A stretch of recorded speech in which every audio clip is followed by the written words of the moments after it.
Hi, Zenobia. Uh,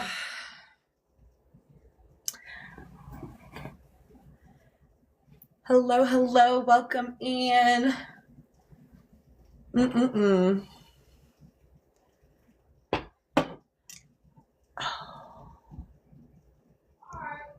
Hi, Kip. Hey, DeQuay. Hello. Hi, Huda. Hi, Jeech. Y'all, I'm sick. Hi, Julia. Hi, LaQueen. Hi, Clocky. Hey, Stars. Y'all, I'm sick. Huh. Hi, Pia. Hi, Win. Hi, Brooke. Did y'all finish the final episode? Hi, Mary. Hi, Salty Chick. I did, Huda, and I am. Hi, Myra. I am sick.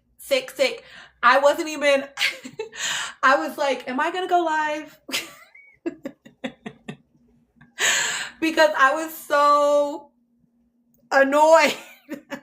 Hi, Ty. Thank you for the likes. The likes help to draw more viewers in, y'all, to the live. Thank you for the lives. Just finished Love Island Games finale, and I am so annoyed with the way that it ended. Like, hi Bae, I saw your question on the form. I'm very upset with the winners. Very upset with the winners. I really needed Toby and fucking Sydney to figure out that puzzle faster, because then I wouldn't have cared who won.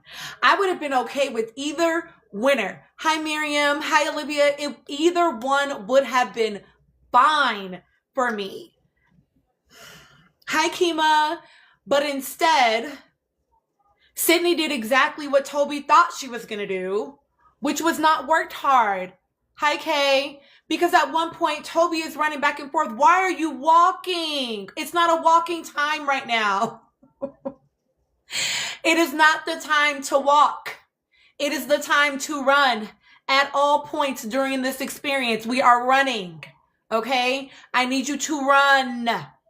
Hi, Anne. So I was so annoyed with Sydney because I'm like, oh, so literally what Toby said? Okay. And Ty was playing Fatima. Here's the thing. Hate that Lucinda won. Hate that. It was Tyreek's fault. Here's the thing. When it came down to the final two, obviously I'm rooting for Justine and Tyreek at that point. Period. Right? But the fact that he let himself get so hung up on fighting for that bag with Zay for so fucking long. First of all, Tyreek, you are the king of strategy. You know how to strategize. You know how to do a puzzle. So why are you not doing the puzzle right now? The puzzle, right? The strategy for that game, y'all. It doesn't matter because it's over now. Hi, April fucking Flowers. Toby's like, get up. Like, but the big white bag was in there. They gave the white bags to them. So I really don't even think it was that. Here's what happened. Here's what I think should have happened. Same, Huda. I was like, now why isn't Johnny here to beat their ass at the very least? Here's what should have happened. They should have it should have been a strategy of 1 on, 1 off. Okay?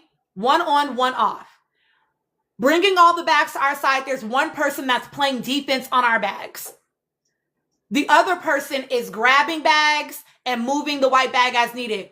Tag me in when I'm ready. 1 on, 1 off. That's what they should have done. They should have used more strategy. And that's essentially what helped Zay and Lucinda to win, because they pretty much stayed over there with their bags. Lucinda was moving bags around. But Tyreek, you on the floor wrestling while you're being told over and over again, get up by Toby. No, Tyreek just played a whack game. Honestly, he played a whack game at the end, and I don't know why he did. But you know what? Here's the thing, K Boogie. Here's the thing. I wish they would have kept the money too, but I knew he wasn't fucking going to. And now it's a fucking Trumpy and a racist that end up with the money. And I just fucking, it's very on brand for Love Island. But like, I just cannot fucking believe it. Here's the thing. Here's the thing. When they were doing the basketball challenge, I don't know if y'all be paying attention to this shit, but I'm always listening and watching like everything, right? But when they were doing the basketball challenge, literally you can hear Justine yelling over and over again, fast tie, quicker, fast tie. Like she's telling him the whole time to put some pep into his fucking step. Put some pep into his fucking step. And so if it came down to a matter of like, they did great in the puzzle because he's great with strategy and they could both use their strength to feel like to do what they needed to do. But in this one where they were both going to have to equally pull their weight, I'm sick. I'm sick. Because why did you spend all that time fighting over that bag? Hi, Jamila. Why did you spend all that time fighting over that bag? That was unnecessary, Tyreek. Everybody stood behind Zay. Honestly, I knew that some of the girls, and I said it to my daughter as we were watching it, because, you know, I be paying attention to everything, right? So when they first open the show and they say like tonight, right? And then they show you like the little bit of the preview. Andrea was so excited at that duel. I was like, I think Lucinda and Isaiah take it. That's what I told my daughter. I was like, I don't know. Lucinda's her girl. And she was real excited. I feel like Lucinda and Isaiah are going to take it. And unfortunately, I was right.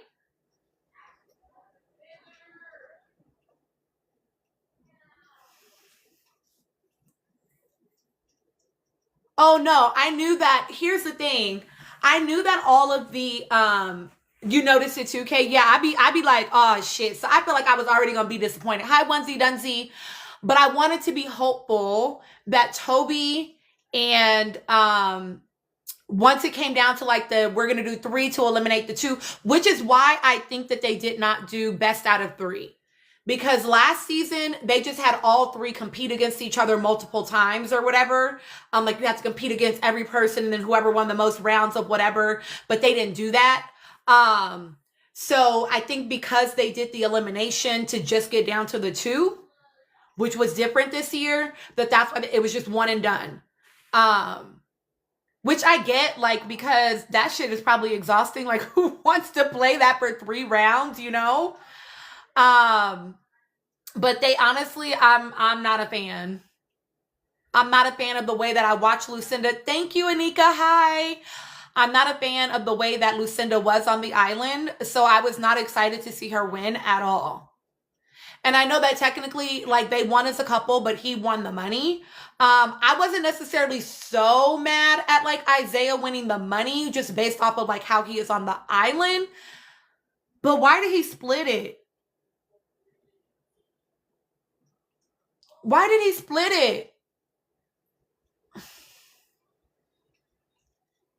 Pissing me off.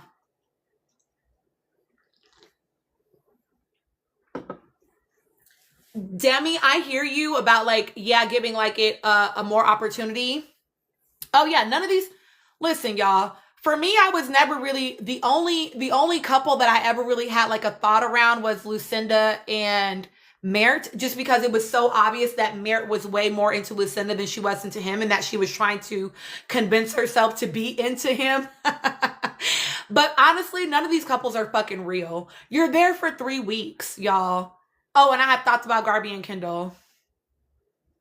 But like, you're there for 3 weeks. None of these couples are real. I did not necessarily find it interesting that the castmates stood behind Isaiah. Typically what happens is they leave. I did see it. I don't even know, Sparkle, like, what does that mean? Were they ever more than friends? They weren't ever, like, closed off in Love Island world or, like, boyfriend, girlfriend. They was just kissing each other. Like, you know, that doesn't, I'm not moved by that. I did see that I'm not shocked that everybody stood behind Isaiah because typically the Islanders will leave and then watch the show back. And once they watch the show back, then they have different opinions about people. So to me, these people were on a beautiful island for 3 weeks, getting their little kisses and snuggles in and whatever else they may have wanted to do with their bodies and fighting for some money. And that's it. Like, anybody that thought they were going in there to like actually fall in love, I don't believe it. You know, do I think that Isaiah has the potential to like be a lover boy and like maybe be interested in pursuing something with Lucinda afterwards? Sure. But like, yeah, I agree, Huda. I agree. Hey, dark skin lover girl. Yeah, something about, I guess Andrea like posted on social media, something about them just being friends. Hey, Nikki. But like, I don't know why everybody thought it was actually going to be something different than that. No shade. But like, Zay cheated on, and he used air quotes when he did it, but he cheated on, I know, Sakura, Sydney. Thank you, Nikki. Thank you, dark skin lover girl. And they all have admitted, like he admitted already that like, I actually don't think it's Brian and Amaya 2.0 at all, y'all. He admitted already that like when he did what he did with Sydney, like he was young and dumb and full of cum. Like he was Ace's age. No, he was like a year younger, but like he was like 21. Like, yeah, he's gonna be stupid because he's young AF. Like, I'm sorry, anybody, and I was a person that got married young. My sister got married young, but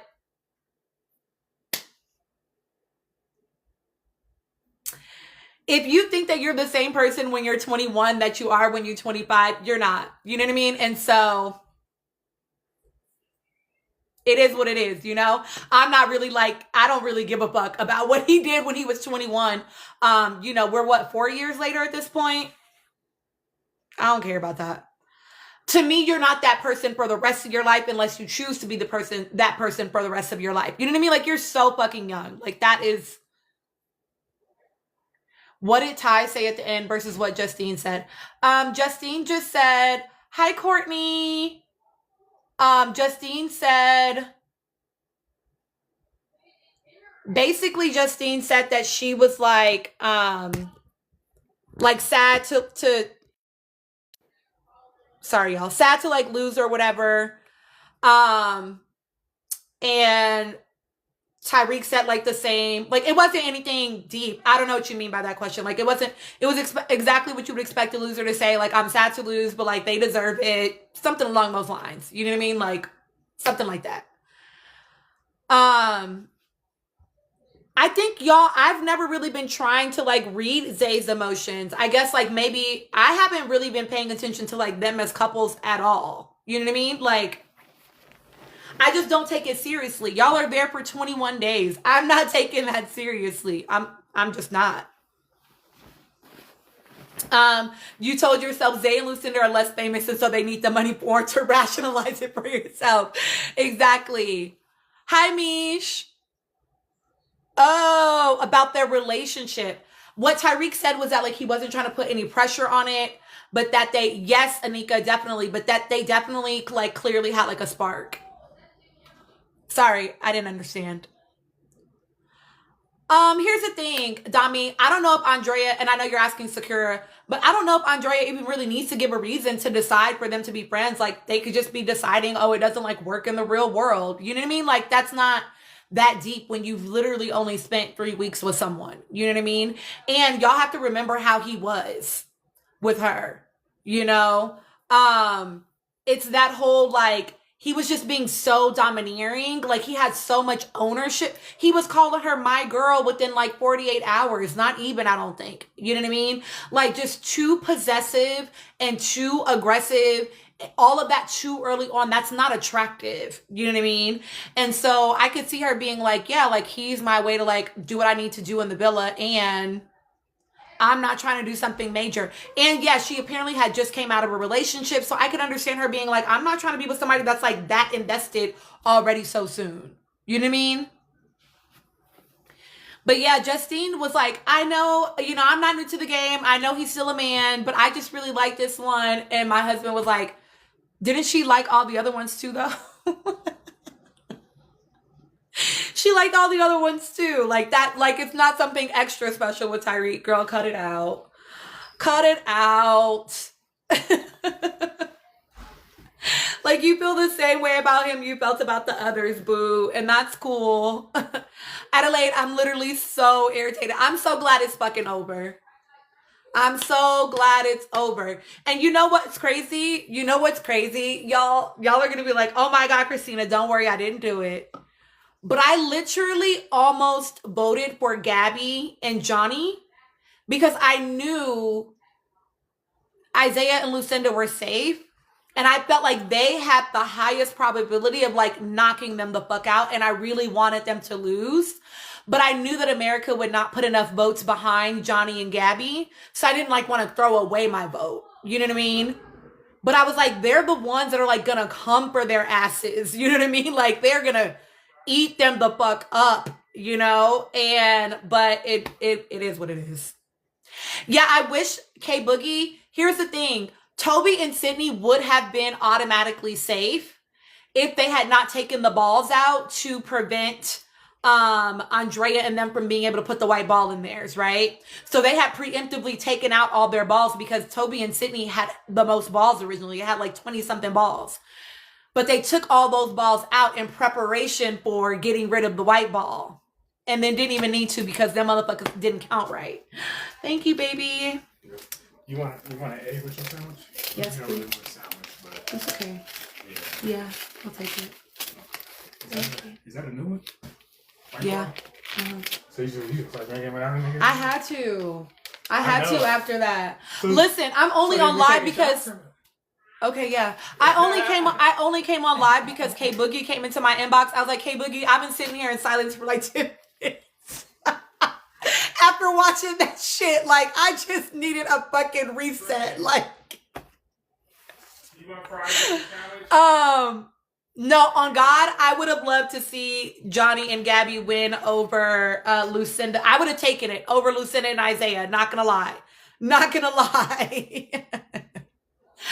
I don't want to see her anymore on any screens unless she is in an all-white cast. That's it. I don't need her to be with any more black women. No more. I feel you. I feel you. I was instantly annoyed. I would have never watched it if I knew that outcome. I totally get it.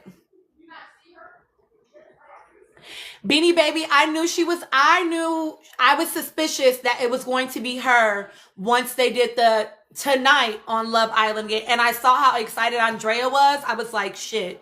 Because I knew Lucinda was her girl. Anyway, it's over. It's done. Thank God.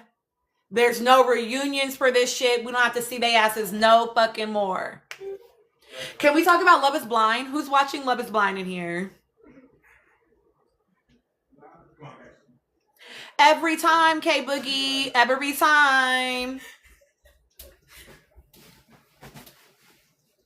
Okay, Anika, she... Okay. Okay, MK, not gonna lie, there might be some spoilers in this conversation. Sorry, K Boogie, might be some spoilers. I finally got through all 6 episodes today. Oh, you're about to start? Listen, Real Housewives of Potomac came back on tonight too. So I'm ready to start. I only stream though. I don't have Bravo. So I will be watching it tomorrow and I am ready. Listen, Danny, Andreina is going to always pick the girl over the guy, I think, you know? So I get that. I don't necessarily understand KK being over there, except for that she's probably still mad about Isaiah putting them into the duel, her and Chris, and like sending them home. Nicola, I'm not shocked behind her standing behind Andreina. Or her standing behind, what's that girl name again? Whatever her name is, the one I didn't like, Lucinda. Chris was not there. He was not going to be able to, take it, to take watching these people compete. Hi, Tay. Okay. Anika is asking, do I think Edmund has arrested development? Because those behaviors are strange. Here's the thing. Like, if you're asking me clinically, like, arrested development is not necessarily like a clinical thing. Like, that's not real. It's like a pop culture, you know what I mean? Like a pop psychology type of thing. You just finished, Tay. We are pissed in here. Hi, Natanya. We are pissed. So like that's not like a real real thing per se. What I think he has is what he told us, which is trauma, and he needs to go to therapy. Like it doesn't need to be more complicated than that. I know people have been online trying, like Ann was telling me that people are saying, oh, he has complex PTSD, he has arrested development, maybe he's neurodivergent. My thing is, y'all don't need to complicate it. The man said he had a traumatic upbringing. He had a very traumatic childhood. It doesn't have to be more complicated than that. That's enough for him to need to go sit in somebody's chair. But I will tell you this, he has no intrinsic, and I'm going to make a video about this because I've alluded to it in the other ones. But it became very obvious in this last episode as they're in Mexico. He has his happiness, his peace is not internal. He has no intrinsic joy. He has not joy. He has no intrinsic like peace and happiness. Okay. All of his stuff is external, and that's dangerous. That's dangerous. When you are basing, even people that are like, I have children because, you know, they let me love somebody. And it's like, babe, you have to have that within yourself, because the moment that those people, Ryan, we're talking about Edmund on Love is Blind, the black guy. The moment that the people or the relationship step outside of what you needed to be very explicitly in order to meet or fulfill that need, that internal hole that you have,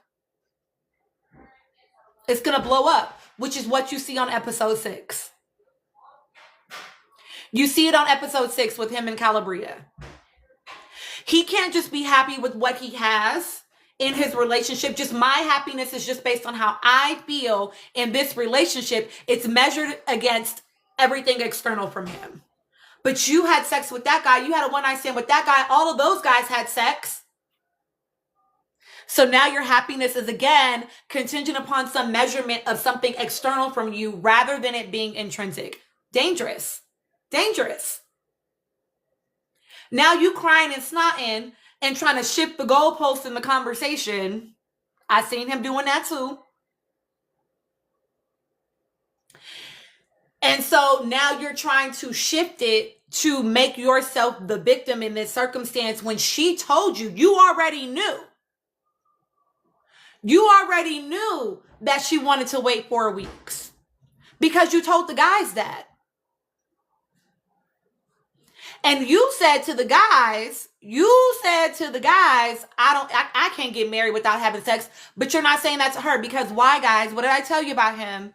He lacks emotional intelligence. He cannot talk about the hard feelings. He does emotional avoidance and bypassing. That's why he forgives his mom, because he just knows that she loves her. She loves him. And that was enough. He didn't deal with the emotions of it, right? So he can't do that with KB either. I told y'all that.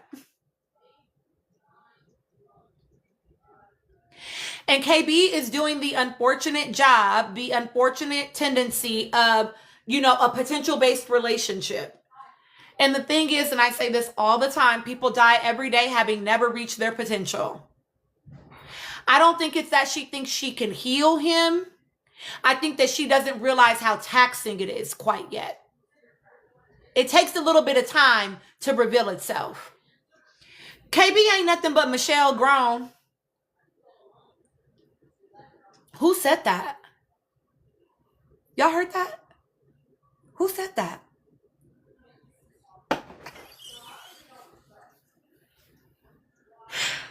That's all it is, y'all. That's all it is. Y'all are watching KB, right? Y'all are watching Cabria right now.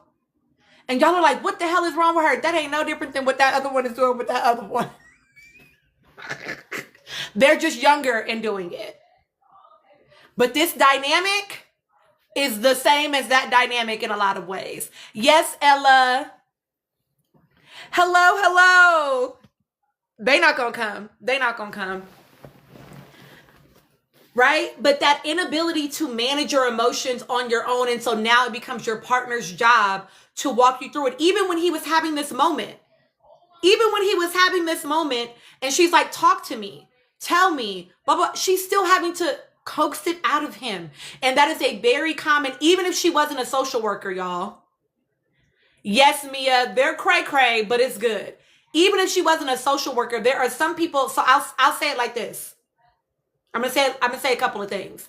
Number one, there are some people that are born to be clinicians. There are some people that are born to be clinicians. That is just how they are built.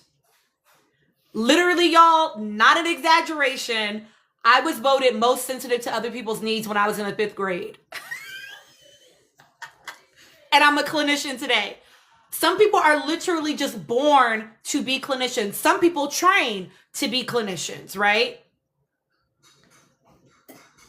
I think that Cabria is probably someone that was born to be a clinician. I think she'd be that way even if she wasn't a social worker. I know, MK, the corniest fucking superlative ever. I think that's just her disposition. Birdie Wolf. Birdie Wolf, I don't know. What? I guess they were trying to raise, noble citizens. Send noble citizens out into the world. But I think I think that is her disposition. You know what I mean? Oh, baby, K-Boogie, every clinician has a clinician. I have two. Because one specializes in something the other one doesn't. I'm biased, but I do believe that every good therapist has a therapist. And some graduate programs require that you go to therapy for a certain amount of time before you can graduate as a therapist. You need to go to therapy. Therapy is not just for when things are fucked up. Therapy is a preventative tool. It's a preventative measure. The same way you go to the doctor for a physical every year, you probably need to be talking to somebody or doing some sort of therapeutic activity. You know what I mean? Listen, K-Boogie, we always need more. And I could tell you how not to, I could try to help however I can, because it's an interesting road to try to travel as a non-white cisgendered male. Or woman for that matter. But I will say, so I think that Cabria is that way in general, y'all. And so while she handled the conversation with a lot of patience, she did exactly what we would do in a session with the client, right? She did a lot of like, okay, so hold on. What I'm hearing you say is this, right? Am I misunderstanding? Like, she was having a therapeutic exchange with this person that is supposed to be her partner.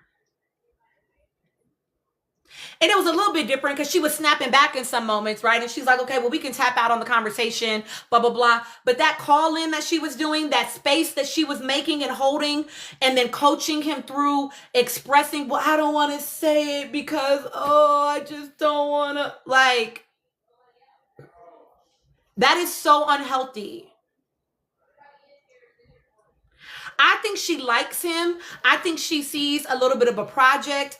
He's very excited about her, right? He's very excited about her. He really likes her. He's all in on her. And I get that. I also he doesn't need to be, when he said on the very first couple episodes, when he was talking about how he be asking his friends, do y'all got somebody that would be interested in me? Yes, Coco. Do you have someone that would be interested in me so that I can hurry up and start a family? Hi, Erica. Like, that to me demonstrates, again, he does not have what he is searching for something outside of himself that he needs to find within himself, and he needs to go to therapy to do it.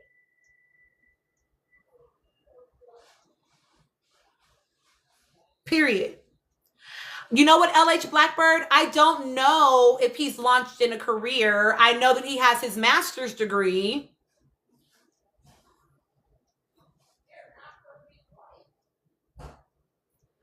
You know what I mean? Do I think that she craves validation as much as he is?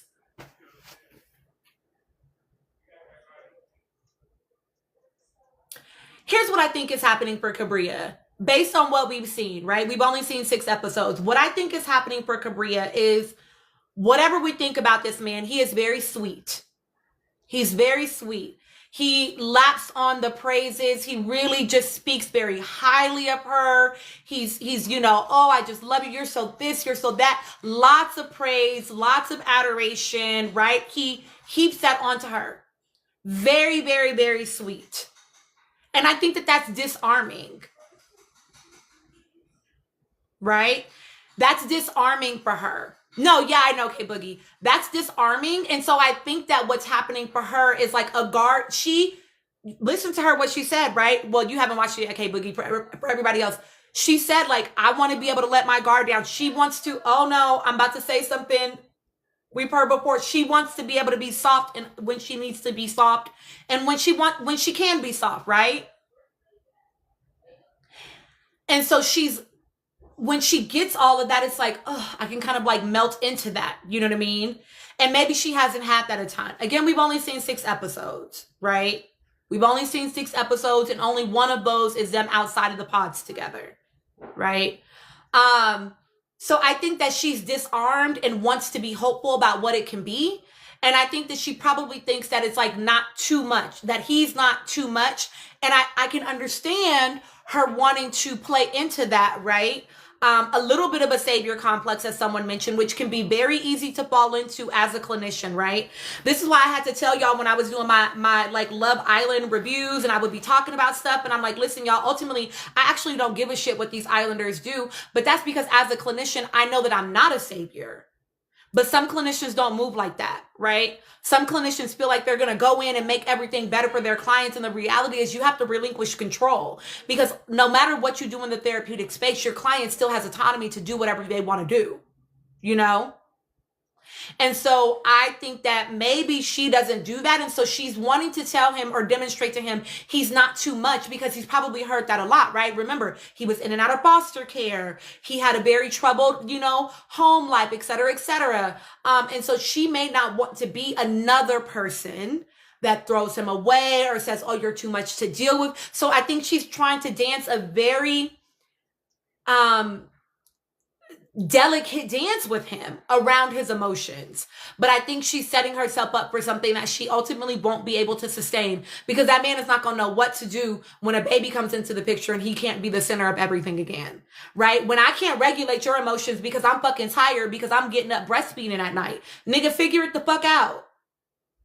I said to Chris, this man can't go 4 weeks without sex, but he gonna have a baby and wait 6 weeks? No, you're not. You're tripping. You're doing too much. You're doing too much. Okay, Joe.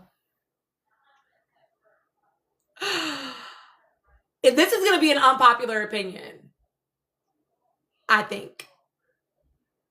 I don't dislike Joe. I don't dislike Joe.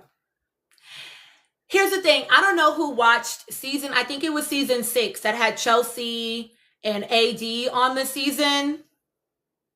Madison reminds me of Chelsea. Madison reminds me of Chelsea in some ways, right? Chelsea, not an ugly girl, okay? But clearly insecure.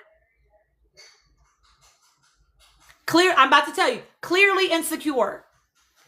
And if you notice, Madison, she reminded me of Chelsea before they even left the pods, and I'll get into that.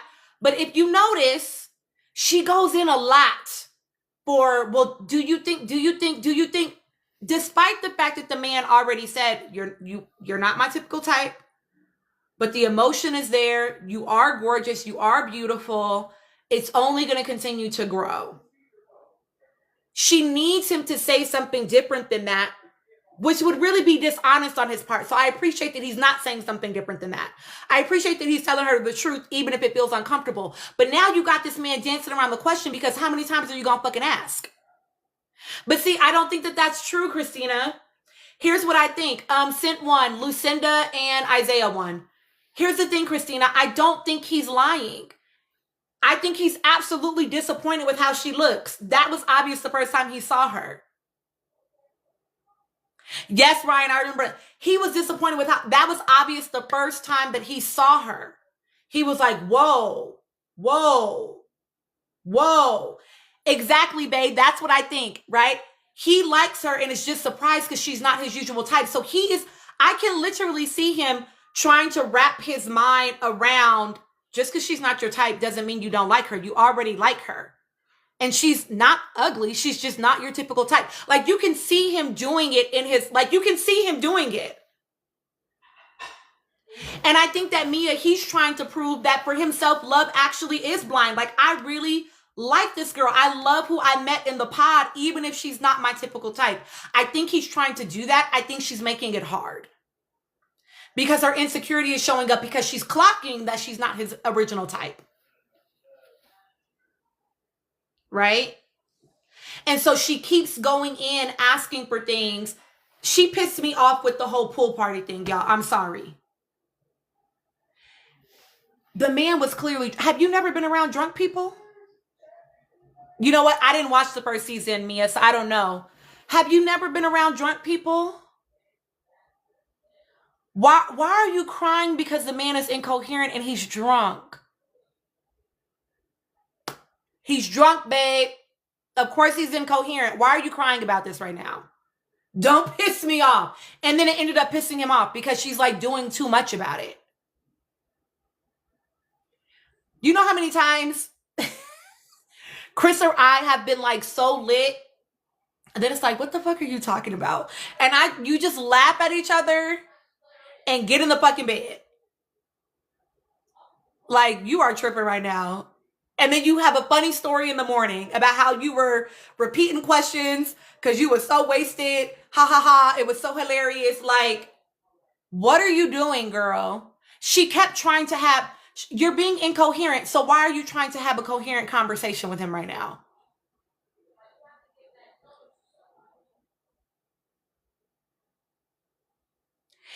She was doing too much in that moment. Here's why she reminded me of Chelsea in the pods. And I said this in my initial video about I think the first episode or the second episode. There was a moment in the pods when they were sitting and he was like, describe to me your dream date. Y'all probably know what I'm going to say. He's like, describe to me your dream date. So she said, oh, we would do whatever the thing was. And then we'd go to 7-Eleven and he was like, wow, like he was like taken aback. Like, that's a choice, like 7-Eleven, ha ha ha, whatever, right? And then she's like, I don't know, you finish it. And he's like, well, I mean, it's your dream date. Like, why would I finish it? It's your dream date. Oh my God, Joe, like what? You just pick up where I left off and finish it. Like, why are you talking to him like that? Because you didn't understand the question. Like, her acting like he was stupid and couldn't get it was Chelsea energy. Like, Chelsea used to be trying to like sun him a little bit. Like, girl, what are you doing? Like, are you paying attention? He didn't say, let's talk about a good date. And like, okay, yeah, I can add to it. I just want to know what your dream activity or dream date would be. Like, why would I be finishing the question if it's your dream date? So at that moment, I was like, oh, she gives me Chelsea energy. She gives me Chelsea energy because why are you acting like he's stupid because he's not answering the question that is explicit to you? Why would he know the answer? That's fair, Anika. That's fair. So she's been like, that part of her personality put me off from the very beginning. I was like, oh, I don't like that about her. You know, like, oh, I don't like when people do that. And so we'll see. And then he was very clearly put off by the way that she looked. But again, I do think that he's being sincere when he's saying like, and I told Chris, I was like, it's not even that she's ugly. He's going to think that she's fat. And he only thinks she's fat because they're white. Because the way that they do fatness is very different than the way other cultures do fatness. Because that girl is not a fat girl. She's not a fat girl. She's fat to them.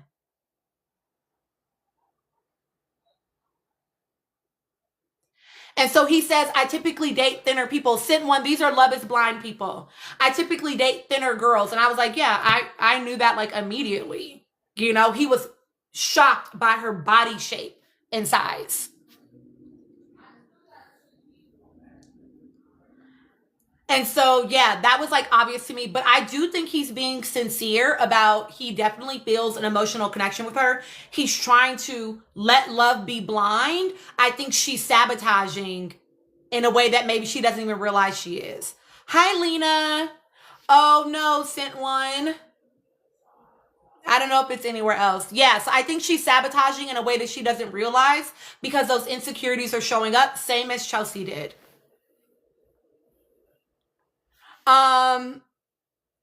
Patrick has such low racial self-esteem. Honestly, so does Anna. And Bay, like, not to like be dismissive about it, but like they grew up in Colorado. And he grew up in Fort Collins, Colorado.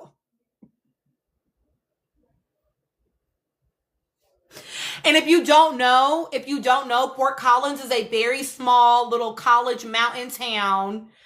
And yeah, it's people only think of Colorado as a blue state because Denver is blue. Because pretty much everywhere the fuck else is red. So he grew up also around a particular type of white people.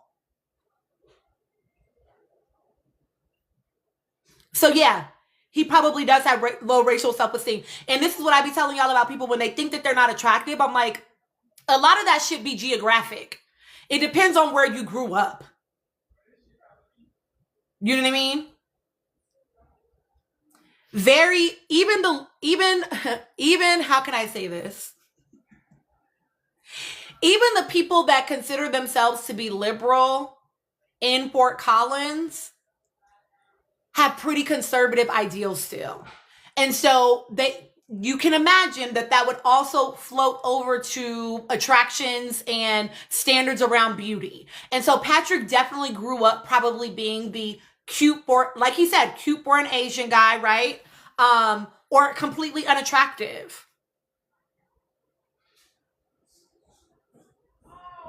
Here, Ash, ordinary black girl, it's really, again, Denver is different. And I still would argue that Denver is not quite as like progressive as people think, but you can find your pockets, you can find your communities. But like Denver is very different than the outskirts. Like very different. There be whole cults up in the mountains, okay? What I think about him and Casey is he and Casey did not like each other. Neither one of them liked the other one, if we want to keep it a buck. He was convincing himself to like her because he really liked Anna. He was like, let me just go with my second choice because I want somebody. And Casey wants to be a wife, whoever's wife.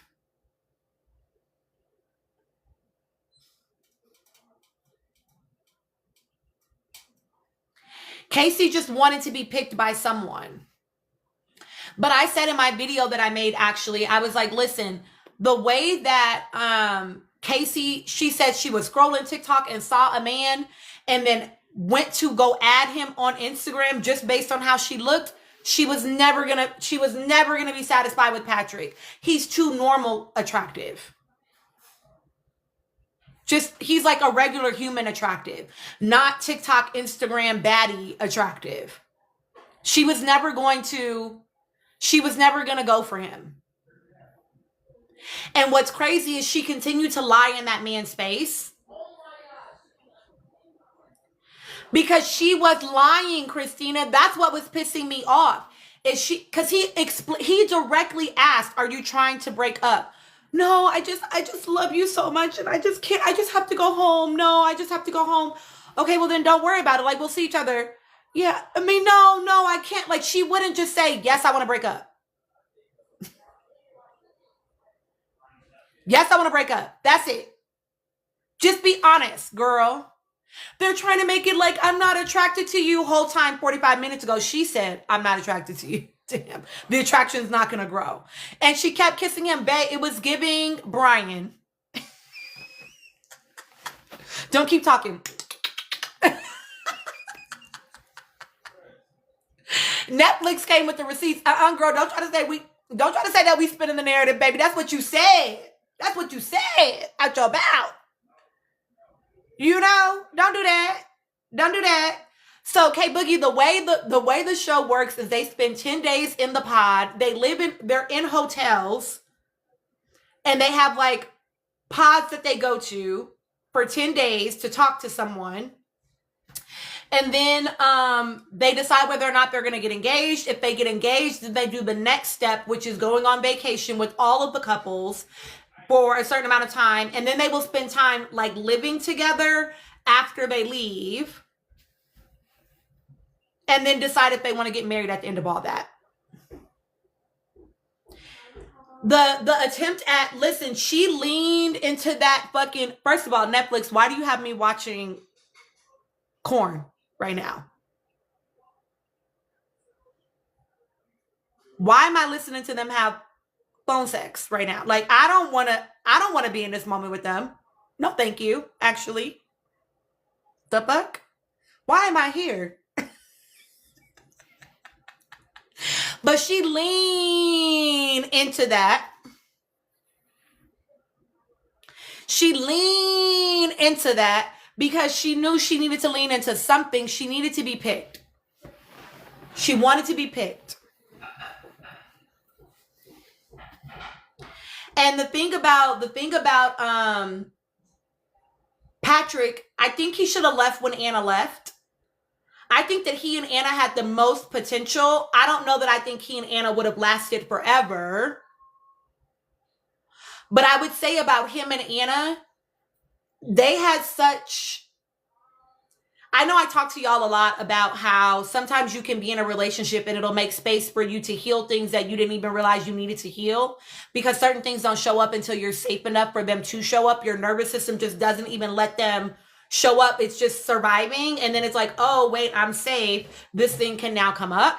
I think that they would have had a beautiful, like, healing experience around learning to, like, love themselves and their culture by being in a relationship with each other.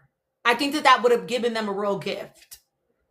Again, I think it would have been mutual, which is the only reason why I'm a fan of it.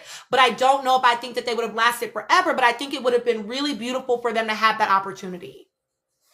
And Patrick knew that Casey wasn't his girl. I pointed it out in my video that I did about him and Casey. But he said, he was like, there's no one that I would, and then he stopped himself. There's no one in here that I would want to propose to other than you. He added that in here.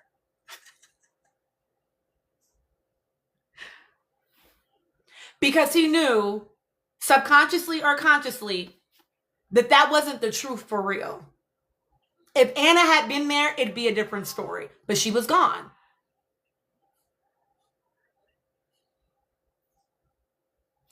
I really liked Anna too. She was funny. She was quirky. She had just as low, again, they grew up in Colorado. He was in Fort Collins. And where was she at? Do y'all remember where she was in Colorado? I feel like it wasn't in Denver. I feel like it was like Loveland or something. I can't remember now. But somewhere else where it would be predominantly, she'd be one of very few. You know? And so, yeah, that's going to really fuck with you romantically. And fuck with how you see yourself. So that's not shocking to me. Or I might have been mixed up. She might have been Fort Collins and he might have. Either way, both of them grew up in predominantly white areas. And that's going to fuck with you. It just is, you know.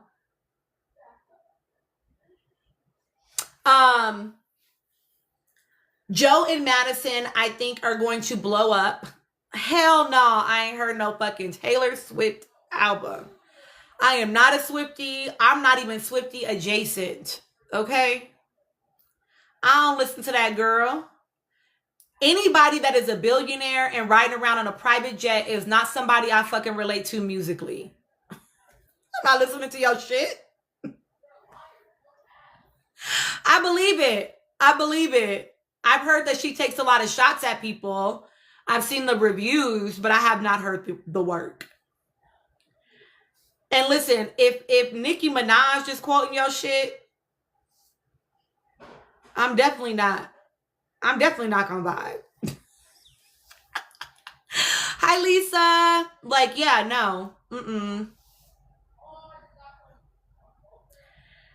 She gonna have to move up that wedding date. She too busy being intimidated by all the girls that he apparently wanted to talk to or did date. And like, girl. And somebody said it a while ago, and I think it's a great point about Taylor Swift. They were like, Taylor Swift, y'all need to remember that Taylor Swift is damn near 30 years old, but she still makes music like she's in high school, writing out of her like journal. And I was like, clock it. And that's on purpose. Wait, she's almost 40. Okay, just kidding. Either way, she's too damn old for that. Hi, Perpy. Oh, Lord. Okay. Yeah. An honest American. Well, you know what? To be fair, I did read that like some years ago. So it might have been like closer to 30 then. But yeah, she's grown now. I mean, she was grown at 30, but y'all know what I'm saying. Okay, other couples. Anton and what's the girl name? Allie.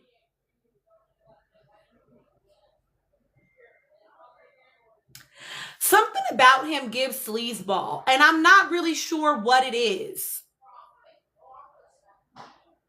To me, he was just a little, again, it was too much, too fucking fast. Hi, Violet. Too much, too fucking fast. Again, with the heaping on and stuff. And I can appreciate that maybe they edited it that way for me to just see it that way. And so I do want to like obviously watch them outside of the pods and kind of get a little bit more. I think so, Violet. If you like mess, if you like watching cray people, then yeah, there are definitely some interesting case studies. I will say this. I actually appreciated Anton, Jordan, Nick. I appreciated their responses to Edmund. When they were standing in that circle and Edmund's like, I can't wait, 4 weeks to, I can't get married without having sex. And Nick was like, and I don't even fucking like Nick. So, but Nick was like, and he was like, and then one of them was like, I think it was Jordan was like, you can give her 4 weeks. Like, and Anton was like, I've gone 2-3 months. Like they were acting like they were letting him know you're doing too much. And I appreciated that. I appreciated that they were like, respect her boundaries. It's not that deep. Do you love her?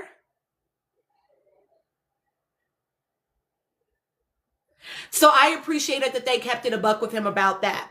Anton, for me, y'all, I am waiting to see more of him out of the pod because he was giving sleazeball when they first met. And he I don't know if y'all saw this. Listen, I be watching all the things, but when they like hugged and he was kind of like he felt like he had like hit the jackpot. I was like, oh, he trying to hit it and quit it. I think he's trying to hit it and quit it. I think that she's more emotionally invested than I think he is. That was what I got from them so far. It seemed like he was saying all the right things, but I didn't know if they were actually genuine and sincere. I was not picking up like sincere. So I'm waiting to see more outside of the pod of him.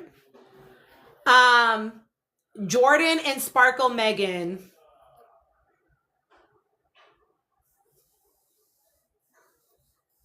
Mine too, Anika.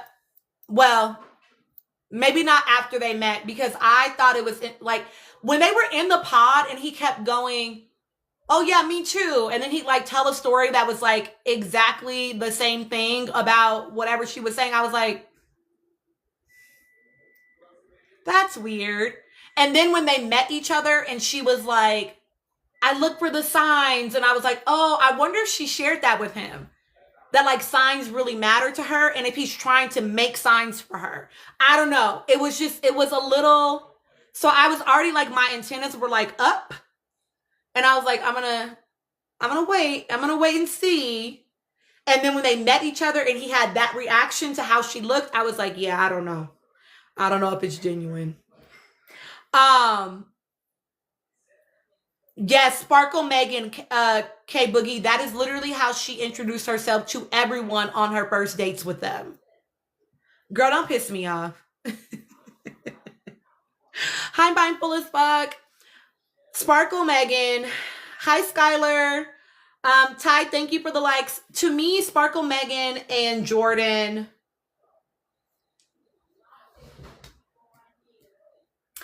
I actually don't feel like she chose the wrong guy.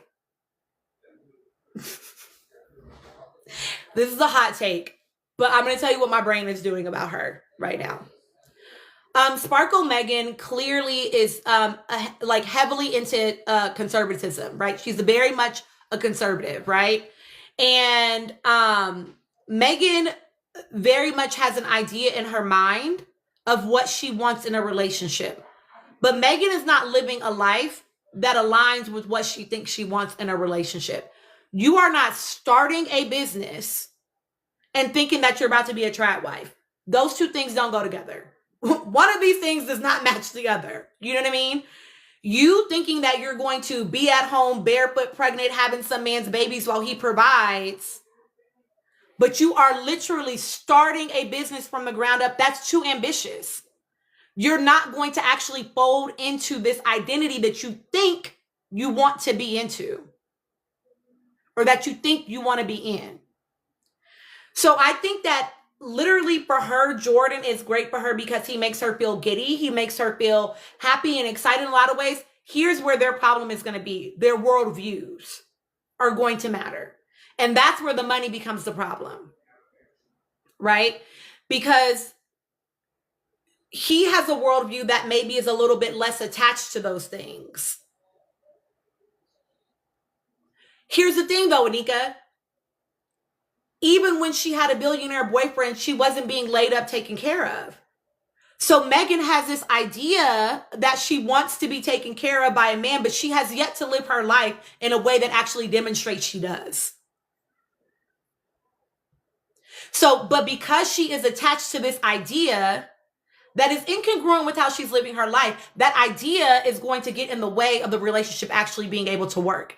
Because if she didn't actually give a fuck, right? If she actually leaned into her girl boss that she already is leaning into, but actually did it upstairs as well, right? If she leaned into that, it wouldn't matter that he can't financially support her.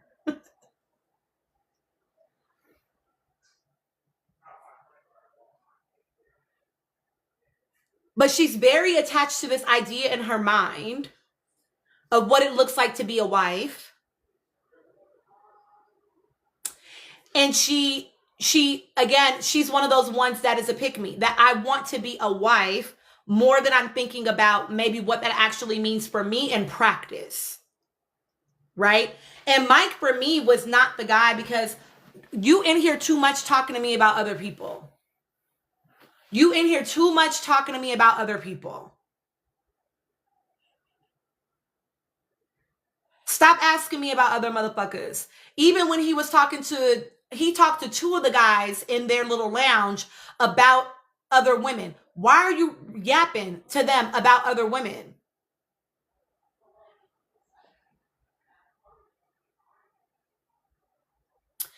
Mike matched her with his mouth.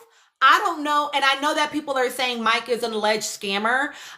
Mike to me gives like a snake tongue, like that he got a smooth talk, but I don't know if that shit is real for real.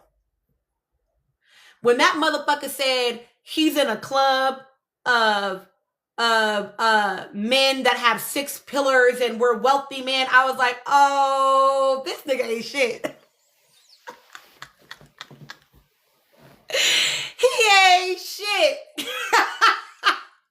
And he's full of shit. He's full of shit. You in here talking a game, and that's all to me, that's all it sounded like. And maybe it's because, I'm from LA, where every nigga want to be that nigga. Okay? And there are men in LA that literally think their status, their car, their wealth, whatever is supposed to move you. And they will use that as a way to get you. But a lot of them niggas be frauds and phonies. They be faking a funk. And so for me, you giving snake oil salesman. It's not giving real. It was not giving real to me with Mike. And I think that they would have blown up for other reasons. But I think Jordan gives her an opportunity to really decide whether or not she's going to keep clinging to this worldview of what she wants. Because here's the thing. Her problem with her billionaire boyfriend, right, was like, well, he works so much and he just thought that like money made everything okay and blah, blah, blah, blah, blah. Well, babe, if you want a particular lifestyle. So which is it, Sparkle Megan? Which is it?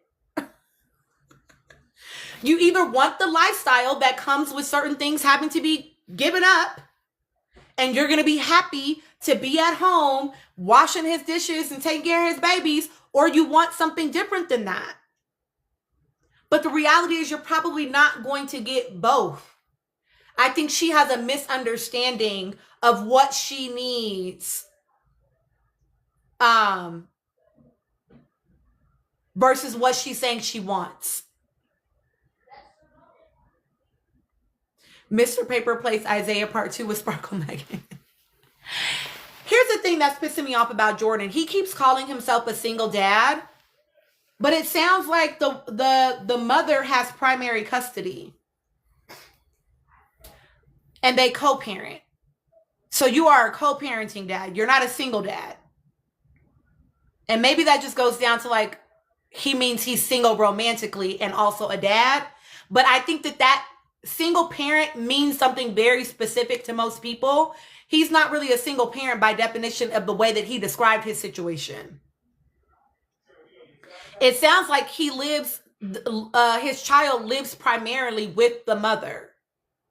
Because he said, I'd like him to be with us, but it'll depend on how his mom feels about that. Jordan and Joe's interaction at the pool party.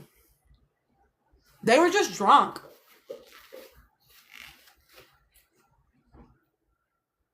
Anika, I thought that too until he had that last conversation with her about how he wants her to be there, or he wants Luca to be there, but it will depend on what the mom wants. So why have you been positioning it as though you are the... Yeah. Joe and Jordan's interaction to me was giving dude bro. It was giving y'all drank too much, white boy wasted. And I don't know why the girls couldn't just clock that. I think that even more than the money, I think that might be a problem for Sparkle Megan when it comes to Jordan. Because I think, she moves in circles where you need to act a certain type of way. You need to behave a certain type of way. And I don't know if he has that part. If he's refined enough for the circles that she likes to move in.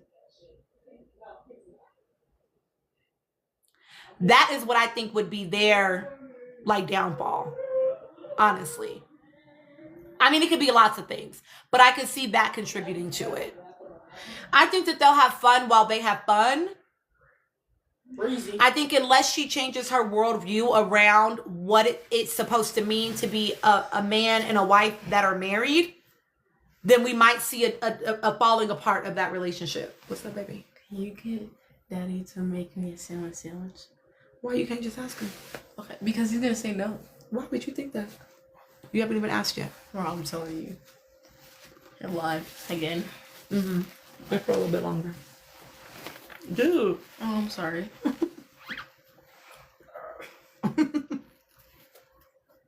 It seems like Joe and Madison are not going to get married from what we saw in the preview of where's Joe at? He's in his truck. Oh my God, I'm so embarrassed. I think that was Madison, right? So it seems like maybe they're not going to get married. Honestly, y'all, I could see Edmund and Cabria getting married. Because I don't know if she's going to identify his problems as a problem.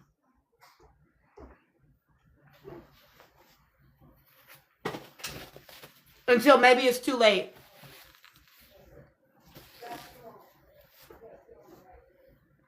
And I'm going to be very, very, very disappointed. But we don't know what she said in the podcast with AD. I'm going to be very, very, very disappointed if she gives it up. And doesn't stick to her principles around it.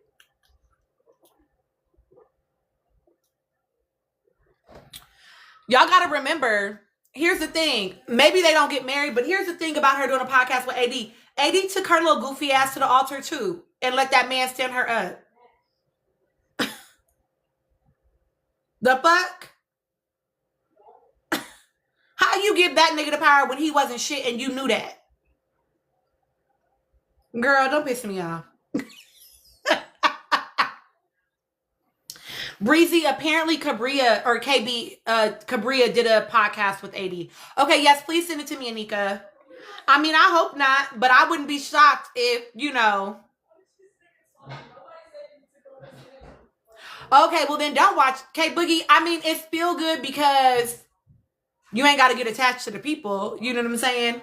But if you're looking for feel good TV, girl, don't watch no reality.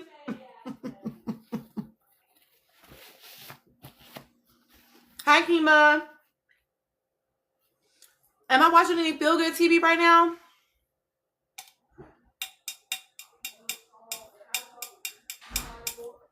I mean, Potomac is feel good TV to me. It's all like fun shade. It's nothing too deep, too crazy. You know what I mean?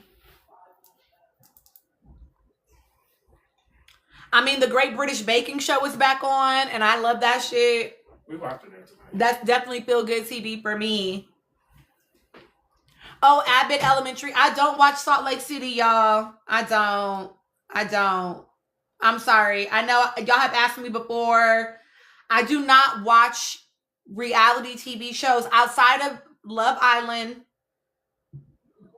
Because my kid asked me to watch that, and then Games because y'all asked me to watch this. I do not watch reality TV shows where the majority of the cast is white and there's a singular or only 2 women of color or black women on the show. I can't. Because I already know y'all are going to piss me off.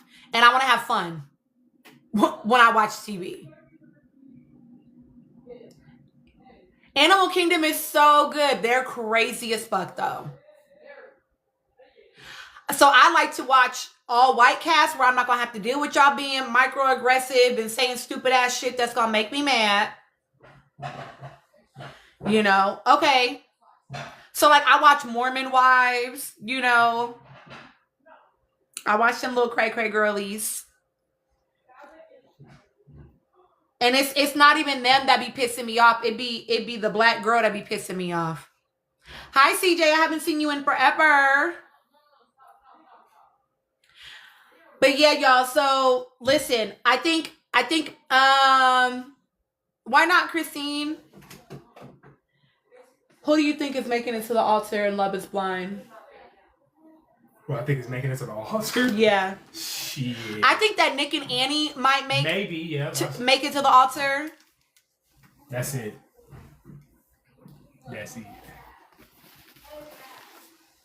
I could see Edmund and Cabria going to the altar even if they don't get married. Like I could see her being silly enough. No? Yeah, but I hope not. But yeah, shit. I will say that Annie, here's the reason why I think Annie and Nick will make it to the altar. Not because I think they're a great couple. They're terrible. Awful. Okay? The reason they'll make it to the altar is because Annie is a fucking pick-me. Yeah. She literally was going to go with whichever man said I love you first and can I marry you? That was the only fucking requirement. Who says it fastest? Because I just want to be a wife.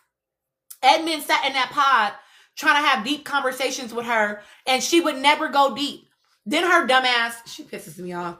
Her little silly ass gonna say, we don't have the deep conversations. Mind you, he's talking about their house together, retirement together, their lives together. He's doing all of that, but because he didn't say, I love you, will you marry me? It's not deep. Huh? But all you and Nick talk about is how he talks to his boys about how his dick is curved to the left today and it's curly. Like, what are you talking about? Y'all not in here doing nothing but being on some sexual shit. And he's only telling you he loves you today because what's her name? The girl that was gonna reject him. Reject who? I wasn't listening to. Was gonna reject Nick. Katie, he only in here telling you he love you today because Katie ass clocked his teeth. Okay? Because as soon as Katie was like, well, what do you mean other connections? You just told me you loved me 2 days ago. Now he blowing up about the religion. Oh, you got to sabotage because you could see that she could see you and you don't want to be seen. You need a dummy. So let me go up over here. Let me go up over here with Annie and tell her I love her and I could propose to her and I want to be married to her and keep it pushing. That man was soft launching a lot of things. Okay? Your mama did not ask you if you were gay because you were in your room. Too much. Don't. Nick. Don't play with me. Nick.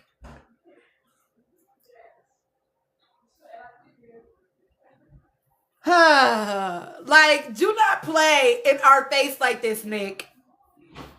It was hanging out on that mountain, nigga, you know. They don't win money. They don't win money, K-Boogie.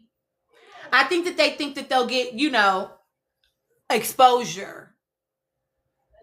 Growing a beard as we speak, Breezy. Because, Nick, what are you talking about? Your mom thought you were gay because you were depressed in your room. And then an episode or two later, you telling us that, oh, yeah, you know, when you check through my phone, you're going to see some weird conversation between me and the boys, you know. Oh, I think, you know, my dick is a little curly today. Yeah, my dick is kind of off to the side. What man talks to his guy friends about what's happening with his dick during the day? Like, that's just casual conversation for y'all?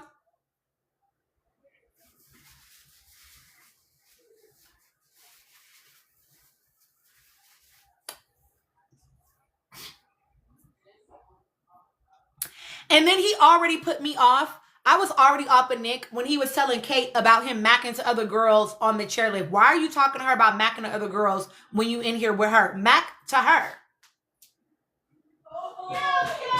It's giving you're trying to see how I respond.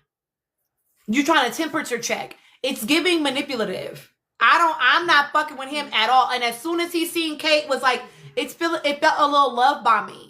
And what do you mean? You said you loved me 2 days ago. Oh, now I need to blow it up because I'm not going to be able to manipulate that the same way I would if she wasn't clocking my shit.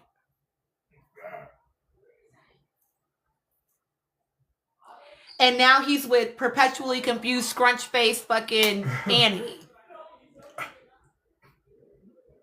Now, I will say that Annie was clocking Joe's shit. Back up. Don't come over here with that. You're being weird. You're getting too close. Annie was not here for that shit. I'm really excited for the next episodes to come out, though, y'all, because it seems like a lot of listen, Annie is, you know why I don't like Annie K-Boogie? Let me keep it all the way a buck with y'all. Let me keep it all the way a buck. And y'all probably know what I'm going to say, those of y'all that follow me. I don't like Annie or Nick for all the reasons I already said. But both of them fucking homophobic ass fucking weirdos can get the fuck off my screen if I'm keeping it a buck. Okay? They're having a whole conversation about queer people and, oh, if your kid was queer or, you know, part of the LGBTQ, how would you feel? Well, you know, I mean, I would still love my kid because I'm going to love my kid, but I wouldn't be the first one to be excited. But, you know, yeah, I think it's a fad and blah, blah, blah. Shut up. Shut up. So, yeah, I don't like them. All the other stuff is a bonus. You know what I mean? I was already like clocking like, ooh, that's weird. That's weird. That's weird. But they are definitely fucking homophobic, raging fucking, yeah, no. I'm not fucking with them. And honestly, a lot of the people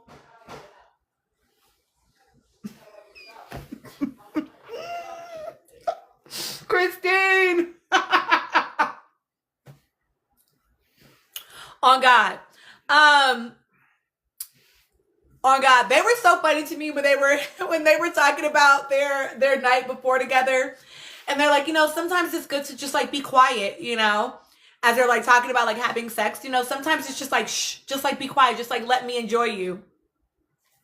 I told Chris, I was like, yeah, he wants her to be quiet so that he can imagine she's not herself. Just be quiet. Because he's not, I'm sorry, y'all. No, it's a no. And to me, it's like for you to have that level of vitriol for queer people that are literally not even thinking about you is just weird. Like, why do you even care? They're not thinking about you. Why do you care? Because there's a part of you that's mad that they're living in their truth and you can't. Who said that? So yeah, I'm not feeling them. It's obvious.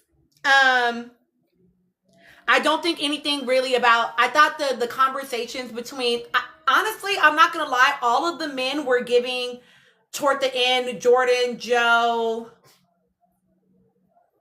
who else was over there? Definitely Jordan and Joe. Nick was kind of just like laughing, like kind of like just taking it in, but it was definitely giving like homoerotic for sure, the conversations, you know what I mean? Like, it was given, what type of playing y'all be doing? And it's nothing wrong with that, but like, if that's your truth, then like at least be upfront with your partner. Because a lot of them in there are extremely conservative this season. Extremely conservative, politically and otherwise. Sparkle Megan is, which is what's interesting to me about her with Jordan. She's like, they're like, oh, we agree about like our beliefs and da-da-da-da-da. And I'm like, that's weird because he doesn't strike me, and maybe they just haven't shown us anything from him, but he doesn't act like he's conservative. He has a lot of beliefs that are like not. And so that's interesting to me that they agree on those things. So we'll continue to see more as they're outside of the pods. But yeah, y'all, I don't know. It's interesting. Oh yeah, Colorado is cray, babe. Listen, I be telling people all the time. A couple years ago, Colorado Springs was number 2 on the FBI list for most white supremacist activity. It's Naziville in a lot of places out here. People just only think of Denver when they think of Colorado. But Denver is not the majority of the state.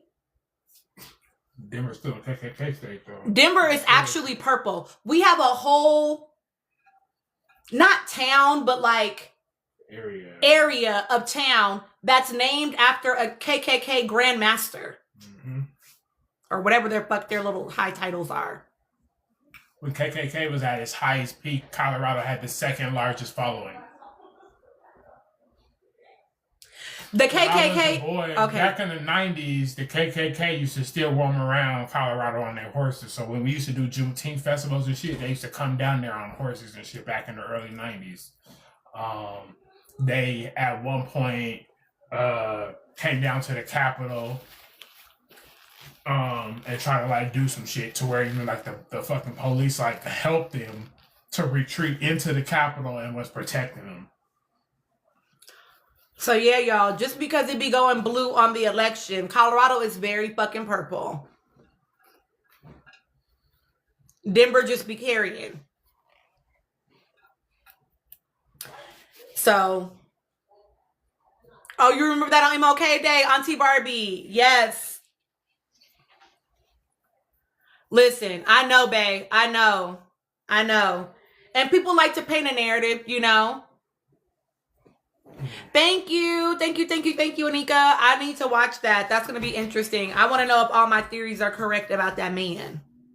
But yeah, y'all. So, very disappointed with Love Island Games.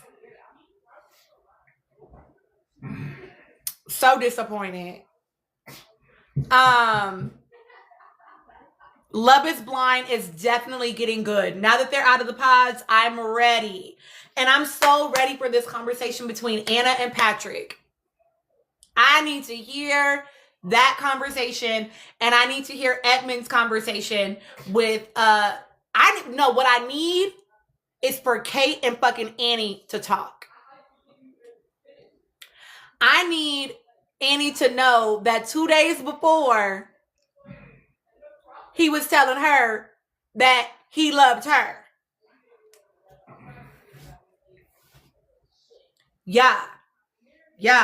I like watching them in the pods too, Anika. I'm not gonna lie, but it's heating up fast, and I like that. I like it. Okay, y'all, I'm gonna get back on a schedule this week with going live. And did you do your planner yet? Okay, can we see it? Then when we see the planner, you get the phone. Who are you, bro? Your parent. Let me see it. Oh. Let me see Yes. it. Why be annoying? I can't see it. No. We need to see. Oh, why? Because that's you done it. yeah. No. I gotta show out to mom. No. Come on, try. Yeah, those nice. Yes, Fiona. We already talked about it. We're so disappointed over here. I did all the other stuff, and now y'all want to keep it just because of this? No, Daddy told you all of them at the when I same went- time. When I went into your room, You yes, I did. When I first went into your room the last time, you was like, "Why are you so loud?" Whatever you were saying. I told you what you needed to do, and I took your phone and I said what you needed to do.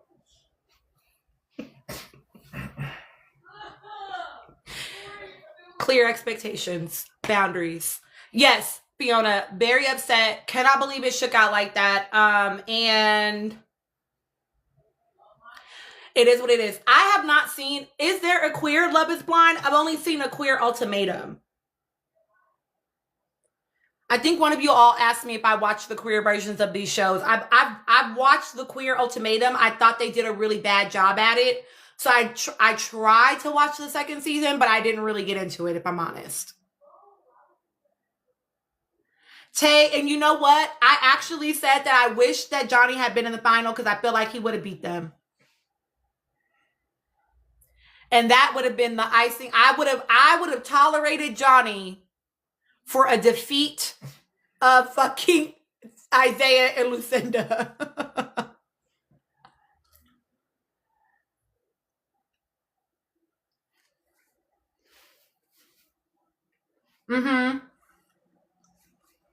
I think it's only the Ultimatum. I did watch the first season. Again, I didn't think the second season was that great. Exactly, Tay. Exactly. Okay, y'all, we will be back on a schedule. We need to do a panel. So Wednesday, let's make that happen, y'all. We don't have nothing coming on. Oh, well, the new episodes of Love is Blind will be out, but nothing at night. So we should be able to get on and get the likes up fast enough to do a panel where it's not like it's too late now. It's fucking everybody gotta go to work. Okay, Boogie, I will do one again on Friday. And subscribers, I have more content. I'm gonna make some content for y'all this week. So even if you can't access your subscription over here, I will be sending you a link on YouTube. I will put this on the video that I make, but I have some takes. I'm going to give y'all some thoughts about that girlfriend proposal. I have some thoughts about... It didn't work for you, K-Boogie? That is to Discord that I sent you. I'm pretty sure that's to Discord. Do you have the Discord app? Because that will matter. But I have some thoughts about a couple of things. Oh, that's weird. Let me try to send it again to you, K-Boogie. Let me try to send it again. Or send me like maybe your handle on there. I don't know. We'll figure it out. But I have some takes for y'all that I will start posting to here and onto YouTube, and then just send it to subscribers for y'all to see. because I do have some messy thoughts to get out. Okay, love y'all down. Thank you so much for the gifts, and thank you for the likes, and thank you for hanging. I know that we were all super pissed after Love Island Games. We needed to vent and get it out. And then talking about Love is Blind is fun because they're cray cray, but very low stakes. Nobody's like winning anything. Ruby, so my subscribers always get my messy thoughts. So if you are a subscriber of me, then you get my messy thoughts. I post those here. And then and they're not only messy, I'm being a little silly. Like, I be having deep thoughts for my subscribers too, but they do be my more messy, my hotter takes definitely go to my subscribers. But then I also will have my subscribers will be able to access a private YouTube playlist as well. Okay, love y'all down. I will see y'all again live on Wednesday unless something else comes up and I'm like, oh my God, we have to talk about this. Okay, love y'all. Talk to you later. Bye.